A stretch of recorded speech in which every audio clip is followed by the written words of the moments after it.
يا أيها البدر المسافر في الفلك هل لي بأن أرقى إليك لأسألك من ذا الذي أهداك أجمل صورة وحباك نورا في الفضاء تحملك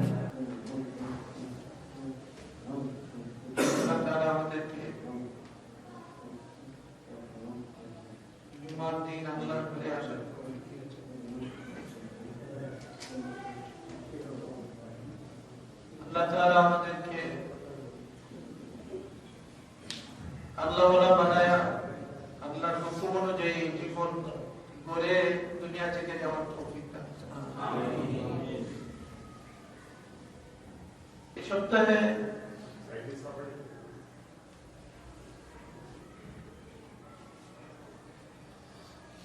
একটা বিষয় মুযাকারার জন্য চেষ্টা করব। আল্লাহ তাআলা আমাদেরকে তৌফিক দান করুন। আমিন।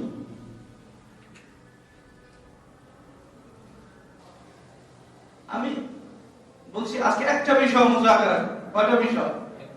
এটা একটা ফিতনা। ওই ফিতনার ভিতরে গুনার কি কি দিক আছে শুধু এখন বলবো, বিস্তারিত আলোচনা না। শুধু আমার নিজে তালাশ করে আছে কয়টা ফিতনার ভিতরে গুনার দিক আছে, ওই দিকগুলো শুধু আপনাদের সাথে মুযাকারা করব। এরপর ফয়সালা আপনারা করবেন। এবং বিষয়গুলি এমন যে এই বিষয়টা আমাদের সবার নলেজে আছে, সবাই এই বিষয়ের সাথে অভ্যস্ত, সবাই দেখতেছি যে হ্যাঁ এই বিষয় আছে। আল্লাহু আকবার। ওই বিষয়টা হলো, আমি আসলে কি নাম দিব ওই বিষয়ে আমি নাম খুঁজে পাই, তবুও একটা নাম মোটামুটি আমার কাছে যেটা মুনাসিব মনে হয়েছে যে এই নামটা হয়, তবুও ওই নামটা আমার কাছে দিতে ভালো লাগে। সেটা হলো বর্তমান সমাজে সবচেয়ে বড় ফিতনার ভিতরে একটা বড় ফিতনা হলো অবৈধ সম্পর্ক। কি বললাম? আমি বলতেছি এই নামের সাথে আমি আমার দিল টানের অন্য এর চেয়ে কোনো নাম আমি পাইনি, অনেক তালাশ করছি, মাত্র 2টা-3টা পর্যন্ত তালাশ করছি যে আসলে কি নাম হতে পারে। মানুষ কেউ এটার নাম ভালোবাসা দিছে, আর অনেক অনেক নাম আছে এটা, অথচ ভালোবাসা আর এটার সাথে এটার কি সম্পর্ক আমার জানা নাই। কিন্তু আমি শুধু ওই নামটা তালাশ করতেছিলাম কি দিব, সবশেষে আমার যেখানে এটাই আসছে যে অবৈধ সম্পর্ক। এটা আমি সম্পর্ক বলতে দিল ভালো লাগে না, মানে অবৈধ লাগাই ওখানে যে আমি সম্পর্ক বলবো এটা আমার কাছে ভালো লাগে না। এটা আমার সম্পর্ক হয় কি করে, কি নাম দিব আমি এটা নামই খুঁজে পাই না। অনেকবার খুঁজছি আমি, কিন্তু তারপরও যেহেতু সমাজে এই কথা আমার বুঝাতে হবে, এজন্য আমি এটার একটা নাম দিয়েছি কি অবৈধ সম্পর্ক। এটা নিয়ে বিস্তারিত আলোচনা না, এই একটা অবৈধ সম্পর্ক আমাদের এমন কোন এলাকা নাই, এমন কোন অঞ্চল নাই, এমন কোন জেলা নাই, এমন কোন জায়গা নাই যেখানে ভিতরে এই সম্পর্কের ব্যাপারে মানুষ জানে না। জানি না সবাই এই বিষয়। অবৈধ সম্পর্ক তো বুঝেন, এক ছেলে এক মেয়ের সাথে বিবাহ বহির্ভূত যে সম্পর্ক, এটাকে কি বলে? তার মানে এই সম্পর্ক নামটা দিতে আমি চাই না, কিন্তু আমি অন্য কোনো নামও পাই, এজন্য নাম দিয়েছি কি অবৈধ সম্পর্ক। অবৈধ মানে হলো এক ছেলে আর আরেক মেয়ের সাথে বিবাহ বহির্ভূত যে সম্পর্ক, এটার নাম কি অবৈধ সম্পর্ক। আপনি এটা ভালোবাসা বা আরো কি কি নাম এটা দিতে এজন্য চাই না, পরে করবো কেন চাই।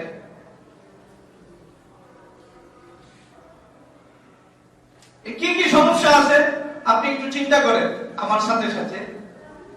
আমি মোটামুটি আমার তালাশে আমি এটার ভিতরে গুনার যে লিস্টটি মোটামুটি আমি তালাশ করছি, যেগুলোর ব্যাপারে আশা করি কেউ ভিন্ন মত পোষণ করতে পারবে না। আর 54টা গুনার লিস্টটি আমার ভিতরে আমি তালাশ করেছি। কটা? 54টা লিস্টটি আমি একবারে কোরআন হাদিসের সাথে মিলাইয়া তালাশ করছি। এরপর আপনারা দেখেন, চিন্তা করেন, নিজে চিন্তা করে দেখেন 54টা গুনার লিস্টই এখানে আমি তালাশ করে পাইছি, আরো আছে। আর এর সাথে ঈমানের সাথে কি সম্পর্ক ওটা পরের বিষয়, কিন্তু স্বাভাবিক লিস্টিতে কয়টা গুনার কথা? 54টা। আমি শুনাইতেছি, মানে যখনই তালাশ করছি তখন এত পেরেশান যে আল্লাহ রাব্বুল ইজ্জতের কাছে কত হাজার বছর ইবাদত করছি ইংলিশে আমার জানা অনেক লম্বা সময় আল্লাহর ইবাদতে কাটাচ্ছে, কিন্তু ইবলিস আল্লাহ রাব্বুল ইজ্জতের একটা হুকুমকে মানে না, আল্লাহকে মানে না এমন ঘটনা না, আল্লাহর একটা হুকুমকে মানে না। তাও সে যৌক্তিক কারণ দেখা বলছে আমি তো সেরা, আমি মানতে পারতেছি।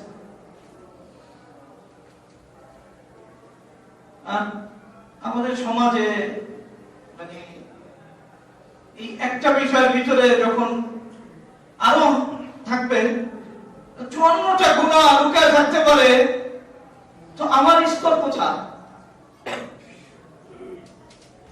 এজন্য দিলের ভিতরে অনুভূতি আনা দরকার।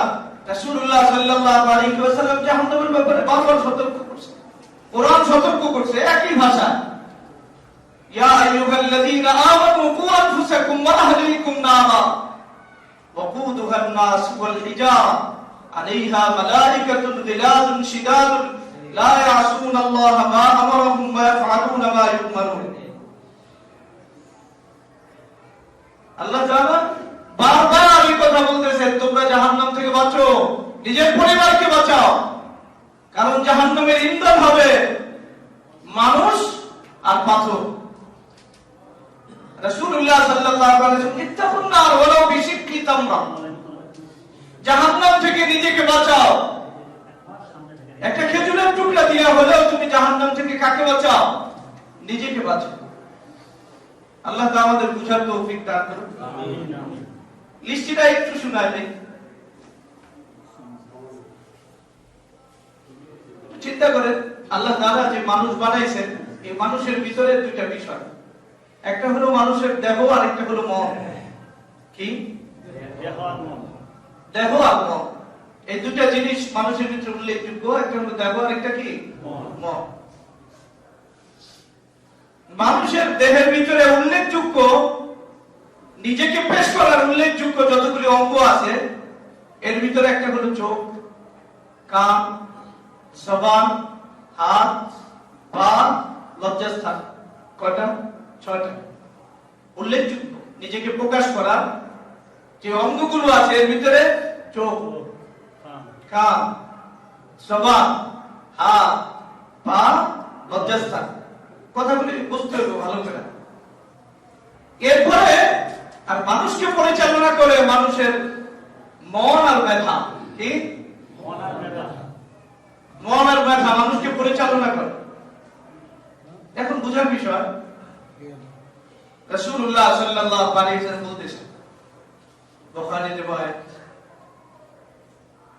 যে জিনার একটা অংশ আদম সন্তান এই জিনার একটা অংশ সে অর্জন করবে, সতর্ক করতেছে রাসূল। কি সেই জিনার অংশ? রাসূলুল্লাহ জিনা বলতেছেন, কি বলতেছেন? জিনা নিয়ে আলোচনা যে শরীয়তে জিনার চেয়ে মারাত্মক সাজা অন্য কোনো অপরাধের নাই। আর রাসূলুল্লাহ সাল্লাল্লাহু আলাইহি ওয়াসাল্লাম বলতেছেন আদম সন্তান জিনার এই অংশ অর্জন করবে। কি কি? রাসূলুল্লাহ সাল্লাল্লাহু আলাইহি ওয়াসাল্লাম বলতেছেন ফাজিনাল আইন আন-নাজ, রাসূলুল্লাহ সাল্লাল্লাহু আলাইহি ওয়াসাল্লাম বলতেছেন আদম সন্তান এই চোখ দ্বারা সে জিনা করবে, কোন নারীর দিকে তাকায়া এই চোখ দ্বারা সে জিনা করবে।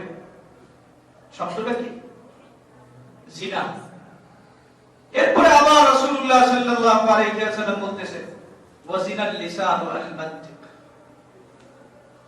পর নারীর সাথে এক পুরুষ কথা যে বলবে অথবা পর নারী আরেক পুরুষের সাথে যে কথা বলবে, এই কথাটা জিনা। কে বলতেছেন? রাসূলুল্লাহ সাল্লাল্লাহু আলাইহি ওয়াসাল্লাম। ওয়া জিনাল ইয়াদাইনি আল বাতশ, বলছেন হাতের জিনা স্পর্শ করা। হাতের জিনা কি করা? স্পর্শ করা। ওয়া জিনাল রিজলাইনি আল মাশি, পায়ের জিনা হলো মানে কোনো পরনারীর দিকে অথবা পরনারী কোনো পুরুষের দিকে আঘাত পা দিয়া।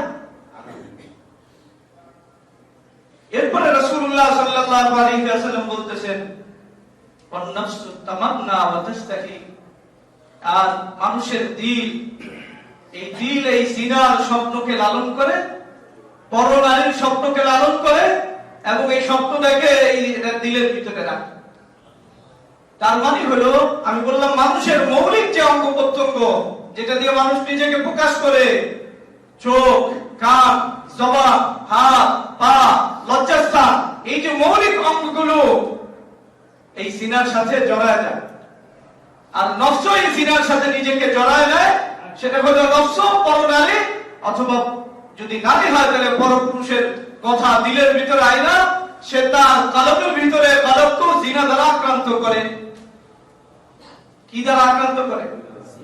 আচ্ছা, যদি আমরা একটা সহজে হিসাব করি যে অবৈধ সম্পর্কের জেরে আমি আমার চোখ দ্বারা জিনা করতেছি, আমি আমার কান দ্বারা জিনা করতেছি, আমি আমার জবান দ্বারা জিনা করতেছি, আমার হাত, আমার পা জিনা করতেছে এবং আমার দিল এই জিনার ভিতরে শরীক হইতেছে। এখানেই তো যদি আমরা একবারও এই কাজগুলি করি, তাহলে এটা একসাথে, এই একটা কাজের সাথে 7টা গুনাহ জড়ায় আছে না? হিসাব করে মানুষের অঙ্গ 6টা, অঙ্গ কয়টা? 6টা। এই 6টা অঙ্গ দ্বারা যখন আমি গুনাহ করতেছি, তাহলে 6টা অঙ্গ এই গুনার সাথে জড়ায় গুনাহ হইতেছে কয়টা? 6টা। আর দিলকে সঙ্গে নিলে হয় কয়টা? কথা ভালো করে বুঝো। এই যে গুনাহগুলো আমি করতেছি, 7টা গুনার সাথে আমি যদি একবার এই গুনাহ করি, 7টা গুনার সাথে আমি জড়ায় যাইতেছি। ভালো করে বুঝেন। যখন একটা ছেলে একটা মেয়ে যাদের সাথে বিবাহ সম্পর্ক নাই, এরা যদি নিজেদের ভিতরে সম্পর্ক পয়দা করে, সে কি শুধু একবারই তার দিকে তাকাইতে চায়, একটা কথাই বলতে চায়, একটা কথাই শুনতে চায়, একবারই কি তার কাছে যাইতে চায়? না, তার চোখ সব সময় তাকে দেখতে চায়, তার জবান তার সাথে কথা বলতে চায়, তার কান তার কথা শুনতে চায়। অর্থাৎ এই যে 7টা গুনাহ, এই 7টা গুনাহ ধারাবাহিক ভাবে তার জীবনে আসতেছে। একবার না, সারাদিনে কতবার আল্লাহ জানে। যখনই সুযোগ পাইতেছে, একটা হলো গুনাহ, আরেকটা হলো এই বারবার এই গুনাহ জারি রাখা। আমার চোখ এক গুনাহ তো একবার তাকায় করতেছে, আর বারবার যখন এই গুনাহ আমার চোখের মাধ্যমে জারি হইতেছে, এটা আরো বড় গুনাহ। কথা বলেন, একবার চুরি করা যদি একবারের একটা গুনাহ হয়, দ্বিতীয়বার চুরি করা কি আরেকটা গুনাহ হবে? আর যদি ধারাবাহিক চুরি করে, বিষয়টা ছোট না আরো বড়? তাহলে আমাদের কাছে খবর নাই যে ভালোবাসার নামে আমাদের সমাজের ভিতরে প্রাথমিক পর্যায়ে মানুষের যে আসল অঙ্গ প্রত্যঙ্গ এবং মানুষের দিক, দেহ মন নিয়ে যে মানুষটা গঠিত, তার জীবনে গুনার যে যাত্রা শুরু হলো, এক গুনাহ না কত হাজার গুনাহ হইতেছে, ওই হিসাবটা আমি করতেই পারবো। আল্লাহ জানে, যে করে সেও জানবে না কতবার সেই গুনাহ করতেছে। যদি আমরা 2টা গুনাহ ধরে নেই, যে চোখ একবার দেখে এক গুনাহ, বারবার দেখার কারণে আরেক গুনাহ, আপনি যদি সাথে সাথে আরো 7 যোগ দেন, অন্তত পক্ষে 14 গুনাহ হবে। কথা বলে না, 14টা গুনাহ হয় কি না? একটা হলো গুনাহ করা, আরেকটা হলো এই গুনার সাথে আমি যে ধারাবাহিকভাবে লেগেছি না, এটা তো গুনাহ করার চেয়েও বড় গুনাহ। গুনার ব্যাপারে আল্লাহ রাব্বুল ইজ্জত ক্ষমার ঘোষণা যে করছেন, ওয়ালা ইউসিরু আলা মা ফাআলু ওয়া হুম ইয়ালামুন। গুনার কথা জানার পরে কেউ যদি বারবার এই গুনাহ করে, ওই গুনাহ আমি মাফি করি। আল্লাহ কি বলতেছে? ওই গুনাহ আমি মাফি করি না। তাহলে একটা এই গুনাহ যে আমার 7টা অঙ্গ, আমার বলতে যা আছে সব গুনাহে জড়ায় গেছে। আবার এই গুনাহে জড়ানোটা একবার দুইবার না, সব সময়ের জন্য। এরপরে দেখেন, একটু চিন্তা করেন, তাহলে 14টা গুনার সাথে সে নিয়মিত জড়ানো। কয়টা গুনার সাথে? কথা বলতে হবে, বলছি মুজাকারা, বয়ান না। আপনি একটু চিন্তা করেন, যদি আপনি বুঝবেন। 15 নম্বর হলো মানুষের চরিত্র নষ্ট। কোরআন হাদিসে মানুষের চরিত্র যাকে বলছে চরিত্র হেফাজত হয় এই গুনাহ থেকে বাঁচার মাধ্যমে, কিন্তু আমি এই গুনাহে লিপ্ত হয়ে আমার কি নষ্ট হয়? 16 নম্বর, মানে ভালো করে গুনাহগুলি দিলের ভিতরে বসা। 16 নম্বর হলো এই গুনাহর আরেকটা বড় সমস্যা হলো যে একজন সাথে যখন অবৈধ সম্পর্ক করে তখন তারা চায় আলাদা একসাথে একাকী মিলিত হয়ে আলাদা কথা বলতে চায় না? রাসূলুল্লাহ সাল্লাল্লাহু আলাইহি ওয়াসাল্লাম বলেছেন, আলা লা ইয়াকতুওয়ান্না রাজুলুন বিইমরাতিন, খবরদার কোন পুরুষ যেন কোন নারীর সাথে আলাদা না বসে। খবরদার, এটা অনেক বড় গুনাহ। বরং আপন বোনের সাথেও একাকী মিলিত হওয়া, একাকী দীর্ঘ সময় কাটানো, এটা সতর্কতা পরিপন্থী না কাটানো জরুরি। আমার কথা হচ্ছে তাইলে এই গুনাহ এই সম্পর্কের কারণে, এই সম্পর্কে আমারে 16 নম্বর যেই গুনাহ নিল সেটা হলো তার সাথে আমাকে আলাদা মিলিত হইতে, এটা আমাকে বাধ্য। আমি সুযোগ পেলে আলাদা মিলিত হওয়ার জন্য চেষ্টা করতেছি। 17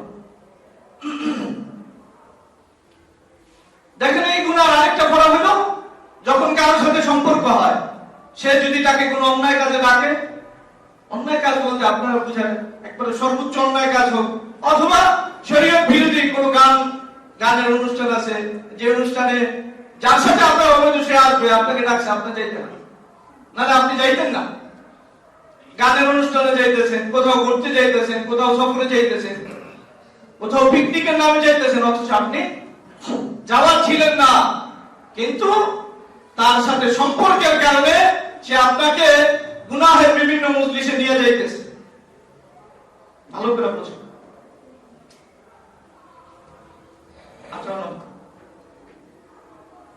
দেখেন একজন মানুষ বিবাহ বহির্ভূত আপন হতে পারে, হতে পারে, হওয়ার কোনো সম্ভাবনা আছে, কিন্তু এই যে সম্পর্কের কারণে এরা এত বেশি আপন হয় যে দুনিয়াতে এর চেয়ে বেশি কেউ কোনো আপন নাই।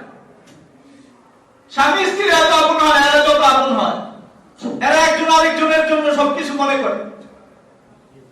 এই যে একজন আরেকজনের সবকিছু মনে করতেছে এবং বিবাহ বহির্ভূত বাপ মার চেয়ে আপন হয়ে যাইতেছে, ভাই বোনের চেয়ে আপন হয়ে যাইতেছে, এটা শরীয়তের যে সম্পর্ক, এই সম্পর্ককে কত বড় উপেক্ষা করা হয়। কারো কারো দেখেন 19 নম্বর, চিন্তা করেন কথাগুলো বাস্তবতার সাথে মিলে আপনি বলবেন হ্যাঁ কতগুলি গুনাহ একসাথে জমা হইতেছে এই সম্পর্কের কারণে। অনেকে হয়তো আগে গানে আসক্ত থাকে, আর এই সম্পর্কের কারণে নতুন করে গান শোনার স্পিরিট আরো বেড়ে যায়, তাও গানের ধরন বদলে যায়। এই সম্পর্কের শুরুতে গানের ধরন একরকম থাকে, আবার যদি সম্পর্ক নষ্ট হয়ে যায় তাহলে সাক্ষাৎ গান শোনে, বিরহের গান শোনে। আর গান শোনা কত বড় অন্যায়, ওই গান শোনা কত বড় অন্যায়। গান হলো দিলের ভিতরে ঈমানকে সরাইয়া নেফাককে প্রতিষ্ঠিত করে, হাদিসের ভাষায়। সেই সম্পর্কের কারণে গানের প্রতি আসক্তি তার বাড়ে, আবার গানের ধর্ম বদলায়। শুরুতে এক ধরনের গান, আবার যখন এই সম্পর্ক যদি আবার ছেড়ে মানে নষ্ট করে ফেলে তাহলে আরেক ধরনের গান শেষ হয়, ওটাকে বিরহের গান কয় বা সাক্ষাৎ গান শুনতে থাকে। অবলীলা এই কবিরা গুণাগুলি সে করতেছে। 20 নম্বর, অনেকে এই সম্পর্কের কারণে অনেকে নেশা করে, আবার এই সম্পর্কে ব্যর্থ হয়ে অনেকে নেশা আসক্ত হয়। এটা স্বাভাবিক চিত্র সমাজে, হয় কি হয় না? নেশা ছোট গুনাহ। এই এক সম্পর্কের কারণে আমি গানে জড়াইতেছি, নেশায় জড়াইতেছি। এরপরে সবচেয়ে বড় যে দুর্ঘটনা, ওই দুর্ঘটনাও ঘটে, সেটা হলো আত্মহত্যা নামক দুর্ঘটনাও ঘটে। এমন কোন এলাকা নাই যে এলাকায় এই দুর্ঘটনা শিকার হয় না, এমন কোন জেলা আছে আমার জানা। তাহলে এই সম্পর্কের কারণে সবচেয়ে বড় অপরাধ ঘটতেছে, সেটা কি? আত্মহত্যা করতেছে। বাস্তবতা আপনি মিলাই নিয়ে, আমি শুধু পুরা লিস্টগুলো আপনাদেরকে দিতেছি। এরপরে সম্পর্কে যেহেতু অবৈধ, এখানে টাকা ব্যয় করা বৈধ না অবৈধ? এর জন্য টাকা ব্যয় হবে। বাপ্পা দিছে টাকা একটা বৈধ খাতে খরচ করতে, অবৈধ খাতে খরচ হয়েছে। এই আল্লাহ তাআলা মালের ব্যাপারে আলাদা সওয়াল করবে না। আল্লাহকে বাদ দিয়া যার জন্য আমি আমার দেহ মন সব উজাড় করে দিলাম, এর জন্য আমি যে টাকা পয়সা খরচ করতেছি, আল্লাহ এই টাকার হিসাব দিবেন? টাকা এই যে ব্যবহার করতেছি, অর্থ সর্বোচ্চ অর্থ কাজে আমি ব্যবহার করতেছি, এটা কি ছোট অন্যায় না অনেক বড় অন্যায়? আচ্ছা, মানুষের মেধা যেটা আল্লাহকে খোঁজার জন্য, আল্লাহকে পাওয়ার জন্য ব্যবহার হইতো, এই মেধার অপচয় ঘটে কি করে? ওটা তো সম্পর্কই না, যে সম্পর্কের দ্বারা মেধা অপচয় ঘটে। মেধার অপচয় ঘটতে থাকে। মানুষের যে আল্লাহ তাআলা নিয়ামত হলো সবচেয়ে বড় সময়, যে সময়ের ভিতরে আমার জান্নাত কামাইতে হবে, এই সম্পর্কের কারণে কত রাত্র আর কতদিন আমি যে নষ্ট করছি, এটা কোনো হিসাব আছে? নষ্ট হয় কি হয় না?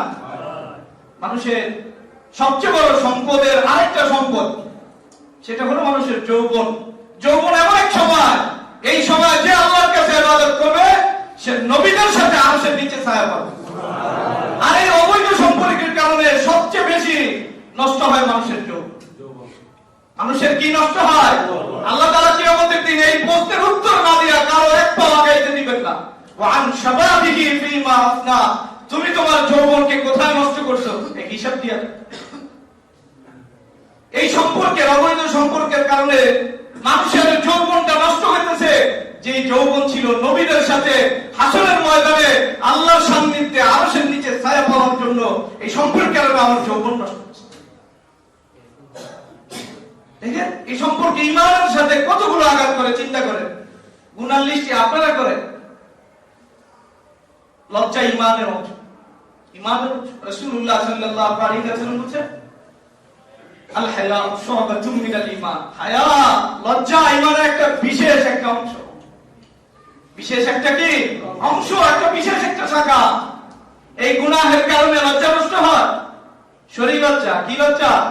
শরীর লজ্জা। শরীয়তে যেটাকে লজ্জা বলতে বলছে, যেখানে লজ্জা করা ফরজ, এখানে আমি সবচেয়ে বেশি তার সাথে ফ্রি হইতেছি। লজ্জা নষ্ট হয়, তার মানে ঈমান নষ্ট হয়। ঈমান নষ্ট হওয়ার কারণ এখানে পাওয়া যায়। আচ্ছা, আরেকটু চিন্তা করেন। একজন মানুষ যখন আরেকজনের সাথে অবৈধ সম্পর্ক জড়ায়, তো আল্লাহ তাআলা যে অঙ্গ প্রত্যঙ্গগুলো দিয়েছেন, ওই অঙ্গ প্রত্যঙ্গগুলো দ্বারা আল্লাহর জিকির, আল্লাহ স্মরণ করার জন্য দিল দিয়েছেন, আল্লাহকে বসানোর জন্য দিলের ভিতরে জবান, হাত, পা, চোখ সব আল্লাহ তাআলা দিয়েছেন যে আমার জিকিরে, আমার স্মরণে এগুলো নত রাখো। এই অবৈধ সম্পর্কের কারণে আল্লাহর স্মরণ থেকে আমার চোখ, আমার কান, আমার জবান, আমার হাত, আমার পা, আমার দিল সব আল্লাহর স্মরণ থেকে একবারে নিয়মিত গাফেল হইতেছে। হইতেছে কিনা? স্বপ্নে, ঘুমে, সর্ব অবস্থায় সে আল্লাহ রাব্বুল ইজ্জতের স্মরণ থেকে দূরে আরেক ব্যক্তির স্মরণে নিজেকে পুরোপুরি জড়ায় দিছে। দেখেন এই ঈমানের সাথে আঘাত। কিসের সাথে? একজন মুমিন গুনাহকে ঘৃণা করবে না, এটা হইতেই পারে না। এটা সবচেয়ে বড় কবিরার একটা। গুনার ঘৃণা উঠে যাওয়া, তার ঈমান যাওয়ার আশঙ্কা। এই অবৈধ সম্পর্কের কারণে আমরা যে কাজ করি, এটার প্রতি আমাদের ঘৃণা পুরোপুরি খতম হয়। ঘৃণা খতম হয়। আর এই কাজে ঘৃণা থাকলে এই কাজ করতে পারে? ঘৃণা উঠে যায়। এটাও ঈমান হারানোর একটা বড় কারণ।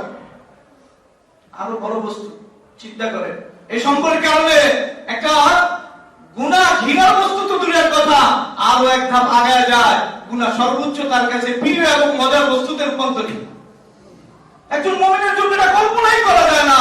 একজন মুমিনের কাছে গুনার ঘৃণাও দূর হয়ে যাবে, আবার একটা মজার বস্তু হয়ে যাবে। দুনিয়ার অন্য কোনো কিছুতে তার কোনো মজা নাই, নামাজে মজা নাই, রোজার মজা নাই, সব মজা এখন যা সবচেয়ে ওখানে লেগে গেছে। তাহলে যেটা সবচেয়ে ঘৃণার বস্তু ছিল, এটা এখন সবচেয়ে বেশি মজার বস্তুতে রূপান্তরিত হয়েছে। কথাগুলি বাস্তবতা আছে না? আরো একটা জায়গায় আমি বলতেছি, দেখেন কত স্টেপে আমি আগাইতেছি ঈমানের বিষয়। এটা নিয়ে মানুষ রীতিমতো ফখর করে, গর্ব করে। কি করে? গুনার কাছে গর্ব করে, এতগুলো গুনাহ সে করতেছে। আবার মানুষের কাছে এটা গর্ব করে বন্ধু বান্ধবের সাথে পেশ করে। আরে কথা বলে না, করে কি করে না? তাহলে দেখেন গুনার ঘৃণাও যায়, গুনাহ সর্বোচ্চ মজার বস্তুতে পরিণত হয়। আবার এটা নিয়ে ফখর করে, আবার এই গুনাহ আস্তে আস্তে গুনাহকে সে তুচ্ছ মনে করা শুরু করে। অনেকে এটা সবচেয়ে বেশি পবিত্র মনে করে। তার কাছে ঈমানের দাম কোথায় রইল একটু বলেন, কথা বলেন। আর এই গুনার কারণে শরীয়তের একটা বড় বিধান, যেটা যেই বিধানের সাথে আমাদের নিরাপত্তা ওই পর্দা কোথাও ঢিলা হয়ে যায়, পর্দা কোথাও অন্তত তাদের দিল থেকে উঠে যায়, ওঠে কি ওঠে না? তো ভালো করে চিন্তা করুন। এই গুনাহ ধরা পর অবৈধ কাজে জড়ানোর পরে কত ভ্রূণ যে নষ্ট করা হয়। কি নষ্ট হয়? ভ্রূণ। চিন্তা করে, কখনো কখনো সন্তান নষ্ট করা হয়, হয় না? এটা কি ছোট অন্যায়? অনেক বড় অন্যায়। আবার দেখা যায় কখনো সন্তান ডাস্টবিনে পাওয়া যায়, কখনো বাথরুমে পাওয়া যায়, কখনো হাসপাতালে রেখে দৌড় দেয়। এই যে একজন মানব সন্তান যার দুনিয়াতে বাঁচার অধিকার ছিল, ওই মানব সন্তান এখন ডাস্টবিনে পড়ে গেছে। একটা মাসুম বাচ্চা তার অপরাধের কারণে কোথায়? ডাস্টবিনে। আল্লাহ, ওই যে গুনাহ করে আবার সাক্ষী রাখে, পরিবার লোক সাক্ষী থাকে, বন্ধু বান্ধব সাক্ষী থাকে, গুনার ব্যাপারে সাক্ষী রাখা, এটা যে কত বড় অন্যায়। আল্লাহ ও শাহাদাতুস সুর, অন্যায় কাজের সাক্ষী, এটা কবিরা গুনাহ সর্বোচ্চ, অরিজিনালে সাক্ষী রাখে সবাই। দেখেন, পিতামাতা একটা সন্তান নিয়ে অনেক স্বপ্ন দেখে। কি দেখে? পিতামাতার বৈধ হাজারো স্বপ্নকে এই কাজের কারণে সন্তানরা নষ্ট করে। পিতামাতা অবাধ্যতা করা শরীয়ত সিদ্ধ কাজে, শরীয়তে যে কাজের অনুমতি দিছে, অনুমতি আছে, এই কাজের মাধ্যমে পিতামাতার অবাধ্যতা রাস্তা সুগম হয় কি হয় না? কথা বলে না, হয় না? আরো এই পিতামাতা যদি সমর্থন না দেয়, ওই পিতামাতা অনেক সময় সন্তানকে হারায়। এই সন্তানকে কি হারায়। আর যদি কোনো পিতামাতা এটাকে বৈধতা দেয়, আর বৈধতা দেওয়া যায়, তাহলে বছরকে বছর সে আল্লাহর নারাজি সে পাইতেছে, তার গুনার সাথে পিতামাতাও অ্যাড করতেছে নিজের গুনাহ। আরো বড় গুনাহ যেটা হয় সেটা হলো হাদিসের ভাষায় ওই পিতামাতা দায়ুসে রূপান্তরিত হয়। যারা এগুলাকে সমর্থন করে তারা দায়ুস, যার উপর জান্নাতকে হারাম করা হয়েছে, জাহান্নামকে ওয়াজিব করা হয়েছে, পিতামাতা হোক অথবা বন্ধু বান্ধব হোক, এই কথা সমর্থন করার কারণে নিজের উপর জান্নাতকে হারাম করে দেয়।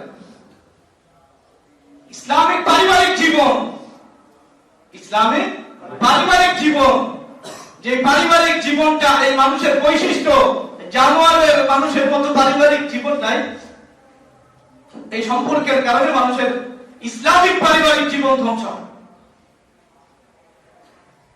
বৈধ সম্পর্ক, স্বামী স্ত্রীর যে সম্পর্ক, এই সম্পর্কের ভিতরে বাধা সৃষ্টি। অবৈধ সম্পর্কের যে সে যে মজা পায়, সেই মজার কারণে সমাজের ভিতরে বৈধ সম্পর্কের ঘাটতি দেখা যায়। এই কথা অবাস্তব না বাস্তব? কোন জামাই মরে গেছে, বউ মরে গেছে, আমি তো এই সমাজে দেখি না। ঘটছে নি কোথাও? ঘটছে। কিন্তু এক ব্যক্তি মরে গেছে, এটার লেগে আরেকজন যে মরছে, এমন ঘটনা কি কম? তাহলে বৈধ সম্পর্কের প্রতি যে আকর্ষণ, এই আকর্ষণ নষ্ট হয়। আবার অনেকের সংসার পুরাপুরি চুরমার হয়, অনেকের সন্তানের জীব হয়। এগুলি ছোট গুনাহ মনে হয়? অনেক সময় দেখা যায় পিতামাতা একবারে একটাই সন্তান, পিতামাতা বুড়া হয়ে গেছে, এই সন্তানকে পালতে পালতে জীবিকা সেই উপার্জন করতে পারে, এই অবৈধ সম্পর্কের কারণে পিতামাতার ভিক্ষাও করতে হয়। পিতামাতার ভিক্ষাও করতে হয়। এই দৃশ্য একবারে অহরহ অহরহ এই দৃশ্য। সামাজিক ভাবে কত বড় বড় গুনাহ, সামাজিক ভাবে দেখে নারী পুরুষের অবাধ মেলামেশা, এটা শরীয়তের কত বড় অন্যায়। এটি প্রত্যেকটা বিষয় আলাদা জুমার দাবি রাখে। চলনে বলনে নারী পুরুষের যে আলাদা পার্থক্য শরীয়তে দিছে, এই অবাধ মেলামেশার কারণে এই চলনে বলনে যে পার্থক্য, এই পার্থক্য চিরতরে খতম হয়। ভালো করে বুঝেন, মুহাম্মদুর রাসূলুল্লাহ সাল্লাল্লাহু আলাইহি ওয়াসাল্লাম আমাদেরকে নিয়ে কিয়ামতের দিন গর্ব করবে। ইন্নী মুতাফাখিরুন বিকুমুল উমাম, আমি কিয়ামতের দিন তোমাদেরকে নিয়ে গর্ব করব। সন্তান যে মায়ের পেটে যে রেহেমের ভিতরে থাকে, এই সম্পর্কের কারণে ওই রেহেম নষ্ট হয়। ওই অপাত্র যেটা অপবিত্র পাত্র থেকে পবিত্র সন্তানের আশা করা যায় না, হাসান বসরির আশা করা যায়, সরকারি আশা করা, রেহেম নষ্ট হয়। যেই রেহেম সবচেয়ে বেশি ভূত পবিত্র, যেই রেহেমের জন্য আত্মহত্যা করার শরীয়তে অনুমতি আছে, যে তুমি তোমার ইজ্জতকে বাঁচানোর জন্য শরীয়তে আত্মহত্যার অনুমতি দিছে, ওই রেহেম অবলীলায় ধ্বংস হয়। তাই যেই নাপাক রেহেম থেকে হাসান বসরি জন্ম হবে না, ডিপজলের জন্ম। কার জন্ম হইব?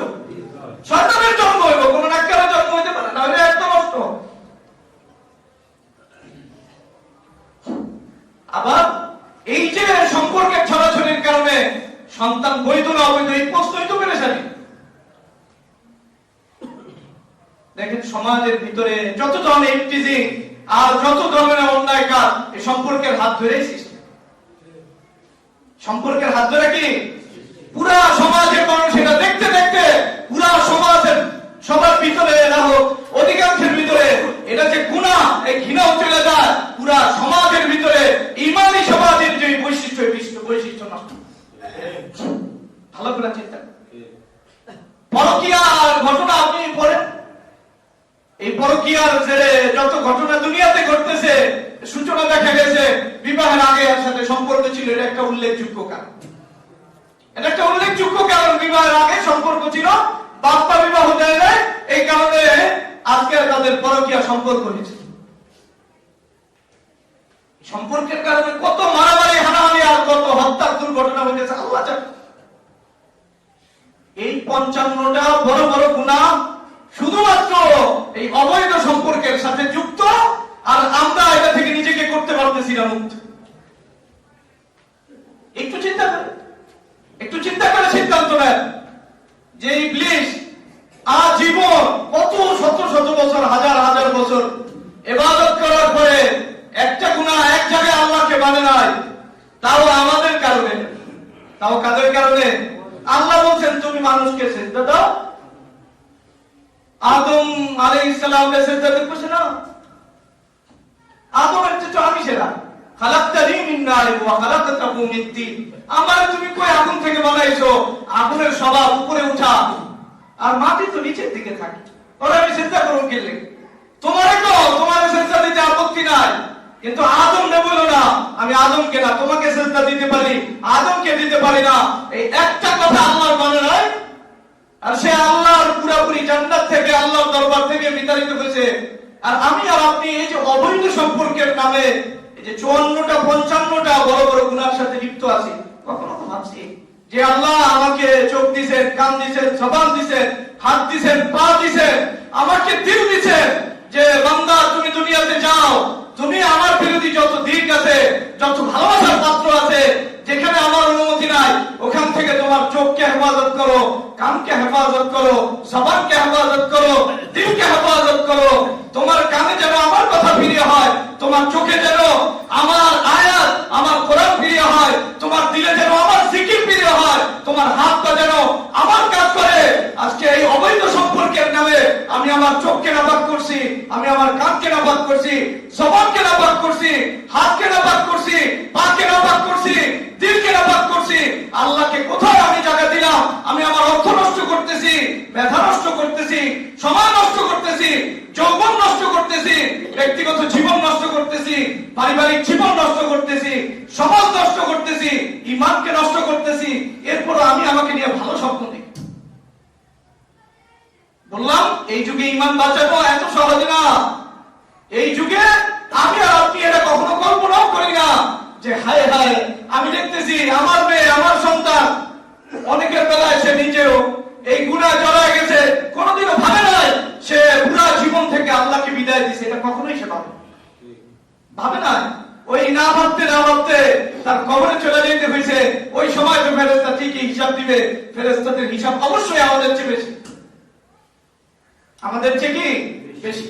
তাহলে আমি বললাম যে এক অবৈধ সম্পর্কের নামে আমরা কয়টা গুনাহে জড়ায় রয়েছি, এই গুনাহগুলো আপনার সামনে পেশ করলাম।